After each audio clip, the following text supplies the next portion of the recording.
Hi, I am doctor Sudharma. ക്യാറ്റ്സിൽ fever, pain ഇങ്ങനെയുള്ള കണ്ടീഷൻസിൽ നമുക്ക് പാരസെറ്റമോൾ കൊടുക്കുന്നത് സേഫ് ആണോ? നോ. ക്യാറ്റ്സിൽ വളരെ ലോ ഡോസ് പാരസെറ്റമോൾ തന്നെ ടോക്സിസിറ്റിക്ക് കാരണമാകുന്നു.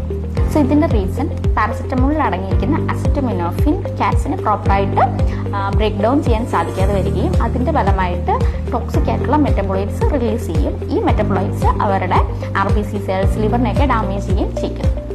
നോർമലി ഇങ്ങനെ ഫീവർ, പെയിൻ കണ്ടീഷൻസ് ഒക്കെ വരുമ്പോൾ ഓണേഴ്സ് ചിലപ്പോൾ അവെയർ അല്ലാതെ പാരസെറ്റമോൾ കൊടുക്കുന്നതായിരിക്കാം, അല്ലെങ്കിൽ ആക്സിഡൻ്റലായിട്ട് ക്യാറ്റ് ഇൻജസ്റ്റ് ചെയ്യുന്നതായിരിക്കാം.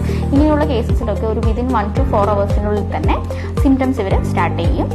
സോ ഫസ്റ്റ് ചിലപ്പോൾ കാണിക്കുന്നവർ പെട്ടെന്ന് വീക്കാവുക, ഡിപ്രസ്ഡ് ആവുക, ഡ്രൂളിങ്, അബ്ഡോമിനൽ പെയിൻ, ദെൻ പാൻറ്റിങ്, അതുപോലെ ഹാർട്ട് ബീറ്റ് കൂടുക, അവരുടെ ഗംസ്, അതായത് മ്യൂക്കസ് മെംബ്രെയിൻ ഒക്കെ പെട്ടെന്ന് സൈനോട്ടിക് ആവുക. ഇതൊക്കെയാണ് കോമൺ ആയിട്ട് പെട്ടെന്ന് സ്റ്റാർട്ട് ചെയ്യുന്ന symptoms. In occasionally the first sign is death also. So ഇങ്ങനെയുള്ള കേസസിൽ, അതായത് എന്തെങ്കിലും ഫീവറോ അല്ലെങ്കിൽ എന്ത് ഒരു കണ്ടീഷൻ ആയിക്കോട്ടെ, നിങ്ങൾ എപ്പോഴും ഒരു മെഡിക്കേഷൻ എടുക്കുന്നതിന് മുമ്പായിട്ട് നിങ്ങളുടെ വെറ്റിനറി ഡോക്ടറുമായിട്ട് ഒരു കൺസൾട്ടേഷൻ അല്ലെങ്കിൽ ഒരു സജഷൻ എടുത്തതിന് ശേഷം മാത്രം മെഡിക്കേഷൻസ് കൊടുക്കുക. കാരണം ഓരോ മെഡിസിൻസും അവരുടെ ഡോസ്, അതിൻ്റെ വെയിറ്റ് ഒക്കെ അനുസരിച്ചായിരിക്കും നമ്മൾ സജസ്റ്റ് ചെയ്യുന്നത്.